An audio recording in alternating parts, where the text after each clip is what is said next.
Kalimera, please be seated. I wanted to say to you today a word about Saint Kosmas the Aetolian, who is, I think I would say, giving credit where credit is due, Father Nomikos Vaporis, of blessed memory, was a great expounder and declarer of the works of Saint Kosmas the Aetolian, and also Constantine Kavarnos. Both of them held him up, and he lived, Saint Kosmas did, in the late 1700s. That is to say, he died around 1790, something like that. And so he lived at a time when, you can imagine, many free thoughts were out in the Western world, and there was even, of course, the birth of a country in our own land. But at that time, Saint Kosmas, responding to the spirit, not of enlightenment, but the spirit that enlightens, he was filled with a zeal to go and to preach to the Greeks primarily, who were under the Turkish yoke, and who had been so by that time for several hundred years. And he found this calling when he was on Mount Athos at the Philothei Monastery. I've been to the Philothei Monastery, and even there they still honor him as if he's a member of their community and as if he's still there somehow, Saint Kosmas. And so Saint Kosmas, feeling this zeal and getting his spiritual father's blessing, knowing that this would be a path to martyrdom, it was inescapable that it would be a path to martyrdom, but feeling a great burden to share the faith with his own people, a people who had fallen away from the faith because of lack of education, primarily, he went to the Patriarch of Constantinople and he asked a blessing to be a preacher, an itinerant preacher. And he got the blessing, which of course was also risky for the Patriarch. We have to give him credit for that too. These are all things that happen only by God's providence. And so with that blessing and taking courage in this calling from the Lord, and of course in the blessing of the Patriarch, he went first in what we call now Western Thrace and Eastern Thrace, Anatoliki Thrasi. He went to Eastern Thrace and he began to teach people the faith. People who had not heard the faith in a long time. They hadn't heard the preaching of the faith. Not to say that liturgies weren't going on, but many priests, and you can imagine this, even hierarchs, felt it dangerous to say a word about Christ and to promote the faith of Christ. So they just kept quiet. They read the gospel, they did whatever they had to do, which was minimal, and it was enough. It sustained many people in their faith. It wasn't a nothing. But nonetheless, it wasn't enough to perhaps keep the people knowledgeable about their faith. So he went from town to town, and each place that he went, he had this tradition of putting there a large wooden cross in the town or the city, and had it, planted in the ground. And then that was the way that he told people, I'm going to be preaching here tomorrow. And I don't know, he was a short man, so he had some sort of a platform that he stood upon and near the cross, and he began to preach. And he preached in such a loving, humble, sweet way that people were drawn to him. I don't know too many people who have had that gift of preaching in that way. It's such a humble way, such a attractive way. People heard in it, as we heard in the hymns today, the love of Christ for them.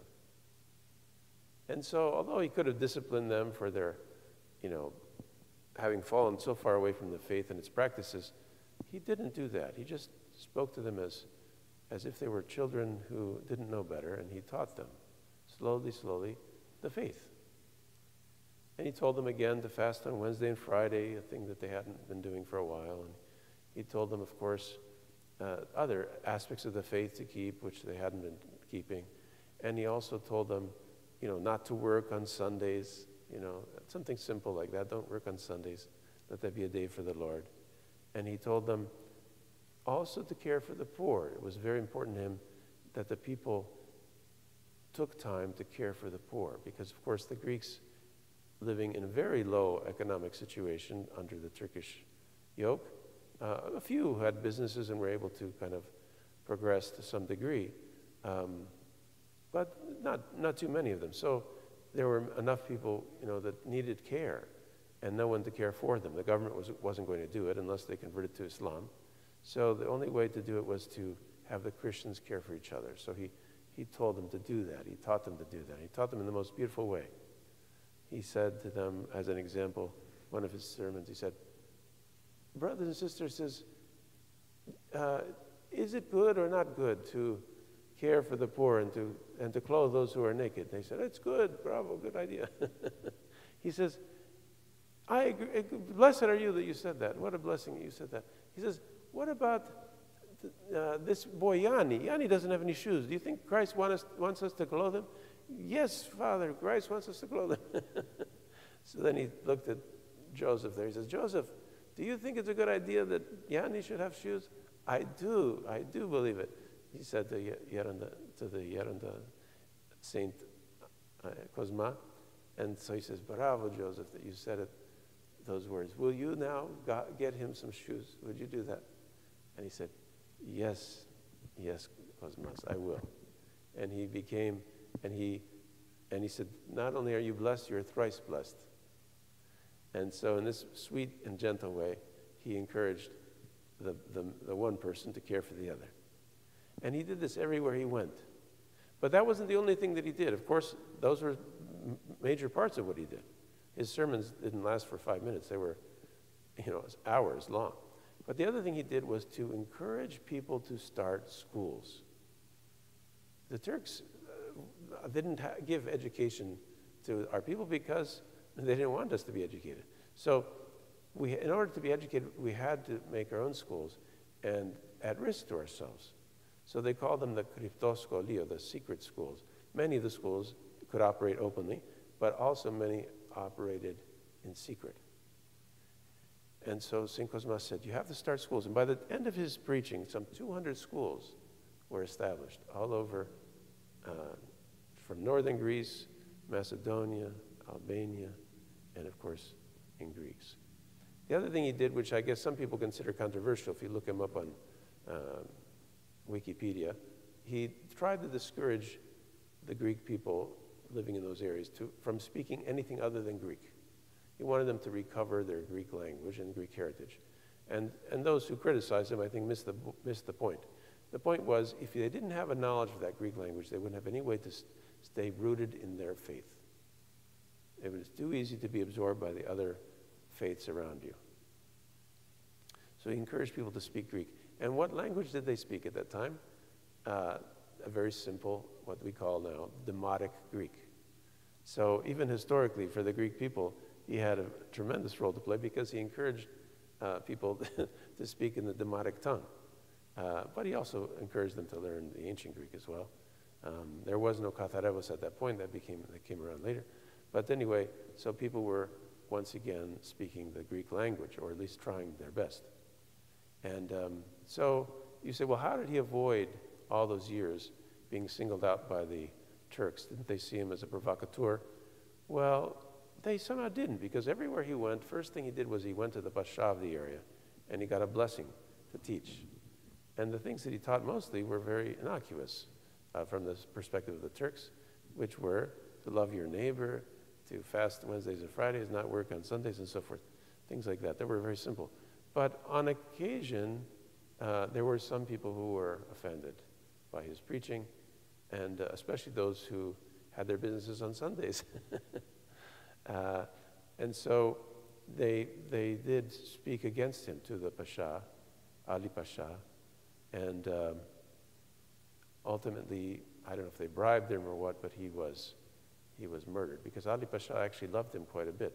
But nonetheless, he was murdered, and they say he was strangled, but I think he was hung from a tree. And if not hung from a tree, then they put a rope around his neck and tied it around a tree and twisted it like a tourniquet until he couldn't breathe. So anyway, this is how he died. But he knew that he was going to die. From the moment he stepped out and said, I want to preach, he knew this was going to happen to him.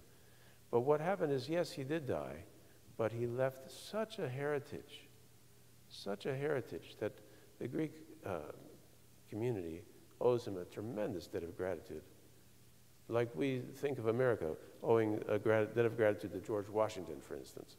You know, he said, well, he could have been king. He could have made himself king, but he chose not to.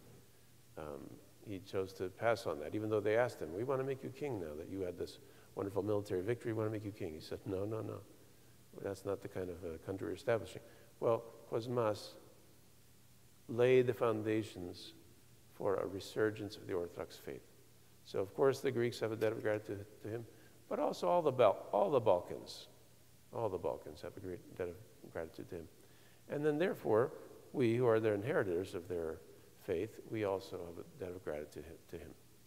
So may we remember him today and every year on this day, and may we imitate his holy and gentle way of preaching and teaching, so full of love. Amen. O posipo tu kratus upante philatomeni, si doxan anapam pomen, to patrik to yog to pneumatinikiai, que sus eonas ton eonon.